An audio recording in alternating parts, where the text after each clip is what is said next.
ଭଗବାନ ବିଷ୍ଣୁଙ୍କ ଦଶାବତାର ବିଷୟରେ ଆମେ ସମସ୍ତେ ଅବଗତ। ସତ୍ୟଯୁଗଠାରୁ ନେଇ କଳିଯୁଗ ପର୍ଯ୍ୟନ୍ତ 10 ଗୋଟି ଭିନ୍ନ ଭିନ୍ନ ଅବତାର ନେଇ ପ୍ରଭୁ ଶ୍ରୀହରି ସଂସାରକୁ ପାପର ଭାରରୁ ରକ୍ଷା କରି ଆସିଛନ୍ତି। ସେଥିପାଇଁ ଭଗବାନ ବିଷ୍ଣୁ ପାଳନକର୍ତ୍ତା ନାମରେ ମଧ୍ୟ ପରିଚିତ ଅଟନ୍ତି। ପ୍ରଭୁ ଶ୍ରୀହରିଙ୍କର ଏହି ଦଶାବତାର ମଧ୍ୟରୁ ସର୍ବପ୍ରଥମ ଅବତାର ମତ୍ସ୍ୟ ଅବତାର ଥିଲା, ଯେଉଁଥିରେ ଭଗବାନ ମୀନ ରୂପରେ ଅବତାର ନେଇ ସଂସାରକୁ ବ୍ରହ୍ମାଙ୍କ ନିଦ୍ରାରୁ ଉତ୍ପନ୍ନ ପ୍ରଳୟରୁ ରକ୍ଷା କରିଥିଲେ। ସୂତ୍ରଧରର ଆଜିର କାହାଣୀରେ ଆମେ ଜାଣିବା ଯେ ପ୍ରଭୁଙ୍କ ଏହି ମୀନ ଅଥବା ମତ୍ସ୍ୟ ଅବତାରର ମହିମା ବିଷୟରେ।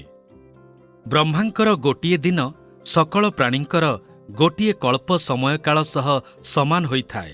ବିଗତ କଳ୍ପର ଶେଷ ସମୟରେ ବ୍ରହ୍ମାଙ୍କୁ ହଠାତ୍ ନିଦ ଆସିଲା ଏବଂ ସେ ହାଇ ମାରୁଥିବା ସମୟରେ ହୟଗ୍ରୀବ ନାମକ ରାକ୍ଷସଟିଏ ତାଙ୍କ ମୁଖରୁ ବେଦଗୁଡ଼ିକୁ ଚୋରାଇ ନେଲା। ବେଦଗୁଡ଼ିକ ଚୋରି ହୋଇଯାଇଥିବା କଥା ଜାଣିବା ପରେ ଭଗବାନ ବିଷ୍ଣୁ ଚିନ୍ତାଗ୍ରସ୍ତ ହୋଇପଡ଼ିଲେ। 4ଟି ବେଦ ବିନା ସଂସାର ଚଳିବା ଅସମ୍ଭବ ଥିଲା। ତତ୍ସହିତ ବ୍ରହ୍ମାଙ୍କ ନିଦ୍ରା ଯିବା କାରଣରୁ ସୃଷ୍ଟିରେ ଯେଉଁ ମହାପ୍ରଳୟ ଆସିବ, ସେଥିରୁ ପ୍ରାଣୀ ସମାଜକୁ କିପରି ରକ୍ଷା କରାଯାଇପାରିବ, ସେହି କଥା ବିଷ୍ଣୁଙ୍କୁ ଉଦାସୀନ କରି ପକାଇଥିଲା। କିପରି ଏ ସବୁର ସମାଧାନ କରାଯିବ, ଏହି କଥା ବିଚାର କରୁଥିବା ସମୟରେ ପ୍ରଭୁ ଶ୍ରୀହରିଙ୍କ ଦୃଷ୍ଟି କୃତମାଳା ନଦୀ ତଟରେ ତର୍ପଣ କରୁଥିବା ରାଜା ସତ୍ୟବ୍ରତଙ୍କ ଉପରେ ପଡ଼ିଲା। ସତ୍ୟବ୍ରତଙ୍କୁ ଦେଖି ଭଗବାନ ବିଷ୍ଣୁଙ୍କୁ ଗୋଟିଏ ଉପାୟ ଆସିଲା। ଯେତେବେଳେ ରାଜା ତର୍ପଣ କରିବା ପାଇଁ ଆଞ୍ଜୁଳିରେ ପାଣି ଭରିଲେ, ବିଷ୍ଣୁ ମୀନଟିଏର ରୂପ ଧାରଣ କରି ତାଙ୍କ ହାତ ପାପୁଲିକୁ ଆସିଗଲେ। ମାଛଟି ଉପରେ ଦୟା ପରବଶ ହୋଇ ରାଜା ତାକୁ ପାଣିରେ ଛାଡ଼ନ୍ତେ ମୀନ ରୂପଧାରୀ ପଦ୍ମନାଭ କହିବାକୁ ଲାଗିଲେ, ରାଜନ୍, ଆପଣ ବେଶ୍ ଦୟାଳୁ ଅଟନ୍ତି। ଯଦି ଆପଣ ମୋତେ ପୁନଃ ପାଣିରେ ଛାଡ଼ିଦେବେ, ତେବେ କୌଣସି ନା କୌଣସି ବଡ଼ ଜୀବ ମୋତେ ଭକ୍ଷଣ କରିଯିବ। ଏଣୁ ଆପଣ ମୋତେ ନିଜ ସହ କୌଣସି ସୁରକ୍ଷିତ ସ୍ଥାନକୁ ନେଇଯାଆନ୍ତୁ। ମାଛଟିର ଅନୁରୋଧ ରକ୍ଷା କରି ସତ୍ୟବ୍ରତ ତାକୁ ନିଜ କମଣ୍ଡଳୁରେ ରଖି ନିଜ ସହ ରାଜମହଲ ନେଇ ଆସିଲେ। ତେବେ ରାଜମହଲକୁ ଆଣିବା ପରେ ମାଛଟିର ଆକାର ଅସ୍ୱାଭାବିକ ଭାବରେ ବଢ଼ିବାକୁ ଲାଗିଲା। ଗୋଟିଏ ରାତିରେ ମାଛଟିର ଆକାର ଏତେ ବଢ଼ିଗଲା ଯେ ତାହାକୁ କମଣ୍ଡଳୁରେ ରଖିବା ଆଉ ସମ୍ଭବ ହେଲା ନାହିଁ। ଏଣୁ ସତ୍ୟବ୍ରତ ମାଛଟିକୁ ଗୋଟିଏ ପାତ୍ରରେ ରଖିଦେଲେ। ତେବେ କିଛି ସମୟ ପରେ ମାଛଟି ପୁଣି ବଡ଼ ହୋଇଗଲା ଓ ସେହି ପାତ୍ରରେ ମଧ୍ୟ ରହିପାରିଲା ନାହିଁ। ଏହାପରେ ରାଜା ତାକୁ ପୁଷ୍କରିଣୀଟିଏରେ ନେଇ ଛାଡ଼ିଲେ। ତେବେ ସେଠାରେ ବି କିଛି ସମୟ ପରେ ସେହି ଅବସ୍ଥା ହେଲା। ମାଛଟି କ୍ରମଶଃ ନିଜ ଆକାର ବଢ଼ାଇବାକୁ ଲାଗିଲା ଓ ସେହି ପୁଷ୍କରିଣୀ ଆକାରର ହୋଇଗଲା। ଶେଷରେ ସତ୍ୟବ୍ରତ ତାକୁ ପୁଷ୍କରିଣୀରୁ ହ୍ରଦ ଓ ହ୍ରଦରୁ ନେଇ ସମୁଦ୍ରରେ ଛାଡ଼ି ଆସିଲେ। ସମୁଦ୍ରରେ ଛାଡ଼ିବା ସମୟରେ ମାଛଟି ରାଜାଙ୍କୁ ପୁଣି କଥା ଛଳରେ କହିଲା, ଏତେ ବିଶାଳ ସମୁଦ୍ରରେ କେତେ ବଡ଼ ବଡ଼ ଜୀବ ଥିବେ, ସେମାନେ ମୋତେ ଭକ୍ଷଣ କରିଯିବେ। ମୋତେ ଏଠାରେ ଏକା ଛାଡ଼ି ଯାଆନ୍ତୁ ନାହିଁ। ମାଛର କଥା ଶୁଣି ରାଜା ସତ୍ୟବ୍ରତ ଠିକ୍ ଭାବରେ ବୁଝିପାରୁଥିଲେ ଯେ ସେ କୌଣସି ସାଧାରଣ ମାଛ ନୁହେଁ। ଏଣୁ ସେ ହାତ ଯୋଡ଼ି ପ୍ରଣାମ କରି ସେହି ମାୟାବୀ ମାଛଟିକୁ ତାହାର ପରିଚୟ ମାଗିଲେ। ଉତ୍ତର ଦେଇ ମୀନରୂପୀ ଭଗବାନ କହିଲେ, ହେ ରାଜନ୍, ଆଜକୁ 7 ଦିନ ଅନ୍ତେ ପ୍ରଳୟ ଆସିବ ଓ ସମଗ୍ର ସୃଷ୍ଟି ଜଳମଗ୍ନ ହୋଇପଡ଼ିବ।